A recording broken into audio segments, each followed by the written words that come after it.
नमस्कार। अरुणा विलेजा की पाठशाला में आप सबका स्वागत। आइए आज हम स्पर्श भाग 2 पाठ 3 मनुष्यता के प्रश्नोत्तर पर चर्चा करें। बच्चों, इस कविता के रचनाकार मैथिली शरण गुप्त जी हैं। उन्होंने इस कविता में मुख्य रूप से इस बात पर बल दिया है कि मनुष्य में प्रबल चेतना शक्ति होती है। उसे हमेशा दूसरों के हितों का ध्यान रखना चाहिए, निस्वार्थ होकर दूसरों की सेवा करनी चाहिए, क्योंकि पशु भी केवल अपने लिए जीते हैं, लेकिन मनुष्य ऐसा नहीं है। वह दूसरों के सहयोग से सब कार्य करता है। मनुष्य में मानवता का, इंसानियत का गुण होना अनिवार्य है। जब कोई व्यक्ति दूसरे के हित चिंतन को पहले रखता है, सर्वोपरि मानता है और तब कार्य करता है, तो ऐसा व्यक्ति युगों युगों तक दूसरे लोगों द्वारा याद किया जाता है और उसकी मृत्यु जो है वो सुमृत्यु बन जाती है। आइए अब इस पाठ के प्रश्नोत्तर पर चर्चा करें। प्रश्न 1, कवि ने कैसी मृत्यु को सुमृत्यु कहा है? सुमृत्यु यानी अच्छी मृत्यु। कवि ने उस मृत्यु को सुमृत्यु कहा है जिसे मरने के बाद भी सभी याद करें। ऐसी मृत्यु तब मिलती है जब कोई व्यक्ति दूसरों की भलाई के लिए जीता है और उनकी भलाई के लिए ही मृत्यु को वर्ण कर लेता है।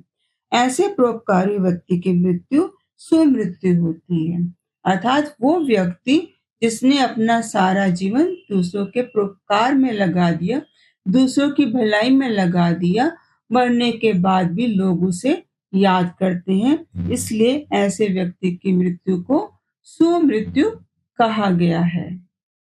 प्रश्न 2, उदार व्यक्ति की पहचान कैसे होती है?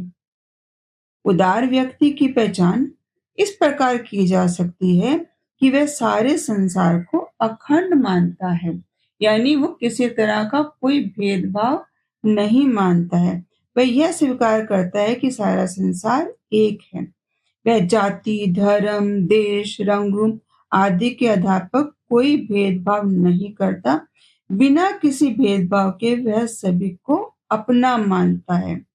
सभी को अपना मानते हुए वह सदा लोगों के हित में काम करता है और उन्हीं के लिए ही जीता मरता है। ऐसे व्यक्ति में स्वार्थ नाम मात्र का भी नहीं होता। वह सदा परोपकार करता रहता है और जो व्यक्ति इस तरह परोपकार करता है, ऐसे उदार व्यक्ति के गुणगान तो माँ सरस्वती भी करती है। सरस्वती उस व्यक्ति का गुणगान करती है जो उदार है, जिसने अपना सारा जीवन दूसरों के परोपकार में लगा दिया है। इसके अतिरिक्त पृथ्वी भी जो है ऐसे व्यक्तियों के प्रति हमेशा कृतज्ञता प्रकट करती है, हमेशा उसकी आभारी रहती है और उसका यशगान चारों ओर फिर गूंजता रहता है। ऐसे व्यक्ति सब सदा निस्वार्थ भाव से सेवा करता है, बिना किसी भेदभाव के काम करता है, तो माँ सरस्वती भी गुणगान करती है और पृथ्वी भी उसके प्रति आभार व्यक्त करती है और उसकी कीर्ति चारों तरफ फैला देती है और सभी व्यक्तियों द्वारा ऐसे व्यक्ति सम्मान पाते हैं।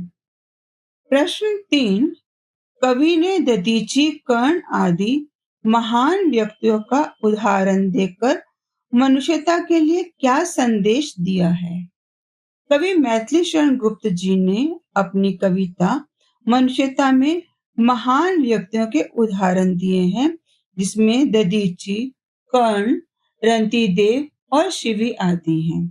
कवि ने इन महान व्यक्तियों के माध्यम से मनुष्यता को यह संदेश दिया है कि उन्हें त्याग और बलिदान की इनसे प्रेरणा ग्रहण करनी चाहिए। अपने लिए तो यूं तो सभी जीते हैं, परंतु जो व्यक्ति परोपकार के लिए जीता है और मरता है, उसका जीवन धन्य हो जाता है। जिस प्रकार दधीची ने देवताओं की रक्षा के लिए दानवों का नाश करने हेतु अपनी अस्थियों तक का दान कर दिया था, इसी प्रकार कर्ण ने भी अपने जीवन रक्षक कवच और कुंडल भी अपने शरीर से अलग करके दान में दे दिए थे। इसी प्रकार रंती देव और उशीनर के त्याग की गाथाएं भी जुड़ी हुई हैं। रति देव राजा जो थे, जो अत्यंत भूख से व्याकुल थे, तो भी उन्होंने भूखे को अपने भोजन की थाली तक दे दी थी। इसी प्रकार राजा शिवी ने भी एक कबूतर की रक्षा करने के लिए बहेलिये को अपने शरीर का मांस काट के उसे दे दिया था, ताकि उस कबूतर की रक्षा हो सके। ये सभी गाथाएं परोपकार का संदेश देती हैं। परोपकार में हमें अपने शरीर का बलिदान देने से भी पीछे नहीं हटना चाहिए। प्रश्न 4, कवि ने किन पंक्तियों में यह व्यक्त किया है कि हमें गर्व रहित जीवन व्यतीत करना चाहिए? कवि ने यहाँ प्रस्तुत की है पंक्तियां। चलो अभीष्ट मार्ग में सहर्ष खेलते हुए, विपत्ति विघ्न जो पड़े उन्हें धकेलते हुए। कवि यहाँ स्पष्ट करते हैं कि मनुष्य को जो उसका इच्छित मार्ग है, जिस मार्ग को वो चाहता था, उस मार्ग पर वो हंसता खेलता हुआ आगे बढ़ता चला जाए। अगर इस मार्ग में कुछ मुसीबतें आ जाती हैं, तो वह उन मुसीबतों को धकेलते हुए निरंतर आगे बढ़ता चला जाए और बिना किसी गर्व के निस्वार्थ भाव से अपना जीवन व्यतीत करे, किसी बात का अहंकार ना करे। धन के मामले में या किसी और मामले में कभी भी उसमें कोई भी अहंकार या गर्व का भाव नहीं आना चाहिए और वह अपने इच्छित मार्ग पर प्रसन्नतापूर्वक हंसते खेलते आगे बढ़ता चला जाए। प्रश्न 5, मनुष्य मात्र बंधु है से आप क्या समझते हैं? स्पष्ट कीजिए। इस कथन से हम यह समझते हैं कि संसार में रहने वाले सभी मनुष्य वास्तव में एक ही संतान, परमपिता परमात्मा की संतान है, बंधु हैं, मित्र हैं। उनमें किसी भी तरह का कोई भेदभाव नहीं है। वास्तव में इस रहस्य को समझना सबसे बड़ा विवेक ज्ञान ही है। ये अगर हम ये मान लेते हैं कि परमात्मा की हम सब संतानें हैं, हम में जाति धर्म के अंतर्गत किसी तरह का कोई भेदभाव नहीं है, हम सभी मनुष्य बंधु हैं, मित्र हैं और उसी परमात्मा का अंश हम में समाया हुआ है, तो वास्तव में सबसे श्रेष्ठ ज्ञान भी यही है। क्योंकि चाहे कर्म के आधार पर मनुष्य में भेद दिखाई दे जाता हो, लेकिन आंतरिक रूप से हम सब एक ही हैं, एक ही परमपिता परमात्मा की संतान हैं। तो हमें किसी तरह का कोई भेदभाव नहीं करना चाहिए। हमें एकता और मानवता पर बल देना चाहिए। अगला प्रश्न है, कवि ने सबको एक होकर चलने की प्रेरणा क्यों दी है? कवि ये मानकर चलते हैं कि हम सभी मनुष्य वास्तव में एक ही परमपिता परमात्मा की संतान है। हमारा विकास तभी संभव है जब हम आपस में मिलजुल कर हेल मेल से आगे बढ़ते हैं। आपसी अगर हेल मेल बढ़ता है तो हमारे सारे कार्य सिद्ध हो जाते हैं। हम एक दूसरे को कार्यों में सहयोग देते हैं। किसी कार्य में हम उनका सहयोग लेते हैं अथवा किसी अपने कार्य के लिए उन्हें सहयोग देते हैं। तो कार्य में सहयोग देने अथवा लेने, किसी भी तरह से सहायता करने पर हमारे कार्य सिद्ध हो जाते हैं और यह तभी संभव हो सकता है जब हमारे बीच में किसी भी तरह की भिन्नता की भावना ना हो। अगर परस्पर विरोध की भावना या विरोधी प्रवृत्ति समाप्त हो जाती है, तभी हमारा विकास संभव है। इसलिए कभी हम सबको एक होकर चलने की प्रेरणा देते हैं। प्रश्न 7, व्यक्ति को किस प्रकार का जीवन व्यतीत करना चाहिए? इस कविता के आधार पर लिखिए। कवि का मत है कि व्यक्ति को परोपकार का जीवन व्यतीत करना चाहिए। उसे जो भी अपना अभिष्ट मार्ग मिल गया है, यानी इच्छित मार्ग मिल गया है, उस मार्ग पर निरंतर प्रसन्नता पूर्वक आगे बढ़ता चला जाए। किसी भी तरह का दुराव छिपाव उसके मन में ना आए। किसी तरह का भेदभाव जन्म ना ले उसके मन में और निरंतर वो आगे बढ़ता चला जाए। चाहे उसके इस मार्ग पर विपत्तियां क्यों ना आ जाएं, कठिनाइयां क्यों ना आ जाएं, लेकिन वह बिना विचलित हुए उन कठिनाइयों को, उन विपत्तियों को धकेलते हुए आगे बढ़ता चला जाए। जब हम दूसरों की पीड़ा को, व्यथा को हरने का काम करते हैं, तभी हमारा जीवन श्रेष्ठ होता है। तो कवि ने ऐसे परोपकारमयी जीवन को जीने की प्रेरणा दी है, जिसमें वह सदा दूसरों का हित साधता रहे, दूसरों की व्यथा पीड़ा को हरने का काम करता रहे, मुसीबतों को धकेलता रहे और निरंतर अपने इच्छित मार्ग पर प्रसन्नतापूर्वक आगे बढ़ता चला जाए। इस प्रकार जीवन जीने वाले व्यक्ति सदा अमर हो जाते हैं, मृत्यु के बाद भी सदा लोगों द्वारा याद किए जाते हैं। तो इसलिए परोपकार का जीवन ही श्रेष्ठ जीवन है और व्यक्ति को ऐसा ही जीवन जीना चाहिए। प्रश्न 8, मनुष्यता कविता के माध्यम से कवि क्या संदेश देना चाहता है? मनुष्यता कविता के माध्यम से कवि यह संदेश देना चाहते हैं कि हमें परोपकारी जीवन व्यतीत करना चाहिए। वास्तव में सच्चा मनुष्य वही होता है जो दूसरों की भलाई के कार्यों को सर्वोपरि मानता है और सदा दूसरों के हित में लगा रहता है। हमें मनुष्य मनुष्य के बीच में कोई अंतर नहीं करना चाहिए, किसी को श्रेष्ठ किसी को कमतर नहीं मानना चाहिए। सभी को एक ही परमात्मा की संतान मानना चाहिए, क्योंकि सभी परमात्मा की छत्र छाया में जीते हैं। कोई भी अनाथ नहीं है, परमात्मा ही सबके सनाथ है, स्वामी है।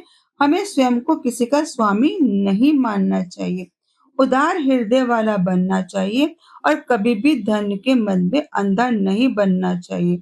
मानवता के गुणों को अपनाना चाहिए और निरंतर परोपकार में रत रहना चाहिए। दूसरों की भलाई में लगे रहना चाहिए। हमें पशु तुल्य जीवन नहीं जीना चाहिए, जो केवल अपने लिए ही जीता है, अपने लिए ही चलता है।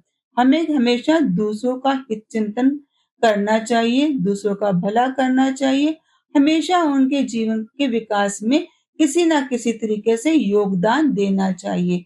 अगर ऐसा जीवन हम जीते हैं या कोई व्यक्ति ऐसा जीवन जीता है जो निरंतर परोपकार को सर्वोपरि मानता है और दूसरों के हित चिंतन में लगा रहता है, तो मृत्यु के बाद भी वे युगों युगों तक दूसरे लोगों द्वारा सदा याद किया जाता है और उसकी मृत्यु सुमृत्यु यानी श्रेष्ठ मृत्यु बन जाती है। प्रश्न का निम्नलिखित पंक्तियों का भाव सौंदर्य स्पष्ट कीजिए। सहानुभूति चाहिए, महाविभूति है यही, वशीकृता सदैव है, बनी हुई स्वयं ही। वृद्धवाद बुद्ध का दया प्रवाह में बहा, विनीत लोक वर्ग क्या न सामने झुका रहा। इन पंक्तियों में कवि इस बात पर बल देना चाहते हैं कि हमें सदा दूसरों के प्रति सहानुभूति की भावना रखनी चाहिए। सहानुभूति चाहिए, सहानुभूति की भावना रखनी चाहिए, क्योंकि यही भावना जो है वास्तव में सबसे बड़ी महाविभूति है, यानी सबसे बड़ा खजाना, सबसे बड़ी पूंजी है। और जो परोपकारी व्यक्ति इस तरह का जीवन जीता है, स्वयं पृथ्वी भी जो है सदा उसके वश में रहती है, उसका यश गान करती रहती है। यहाँ तक कि महात्मा बुद्ध के विरुद्ध जब सब लोग हो गए थे, तो उनकी जो दया का प्रवाह था, करुणा का जो प्रवाह था, उसके सामने विरोधी भी टिक नहीं पाए थे। सारा संसार उनके समक्ष नतमस्तक हो गया था। तो परोपकार की भावना को अपनाना चाहिए, दूसरों के प्रति करुणा का भाव रखना चाहिए। भाव सौंदर्य के लिए अगली पंक्तियां हैं। रहो न भूल के कभी मदांत तुच्छ वित्त में, सनाथ जान आपको करो न गर्व चित्त में। अनाथ कौन है यह त्रिलोकनाथ साथ हैं, दयालु दीन बंधु के बड़े विशाल हाथ हैं। इन पंक्तियों में कवि कहना चाहते हैं कि हमें जो कभी भी मदांत मध्य में अंधे नहीं बन जाना चाहिए। तुच्छ वित्त में थोड़ा सा धन पाकर कभी भी हमें अपने आप में अहंकार नहीं करना चाहिए। अपने घमंड अहंकार को त्याग देना चाहिए। सनात जान आपको करो न गर्व चित्त में। ये मानकर कि मैं सनात सनात हूँ, अर्थात मैं दूसरों का भला करने वाला हूँ, दूसरों के लिए कुछ देने वाला हूँ या उनका रक्षक बन गया हूँ, इस बात पर कभी भी घमंड नहीं करना चाहिए, क्योंकि इस संसार में सभी के सनात तो परम पिता परमात्मा है। उन्हीं परमात्मा का वर्त हस्त सबके सिर पर है, वो ही सनात है। अगर वो सनात है तो फिर कोई अनाथ हो ही नहीं सकता। परमपिता परमात्मा अत्यंत दयालु हैं, दीन बंधु हैं, त्रिलोकी हैं।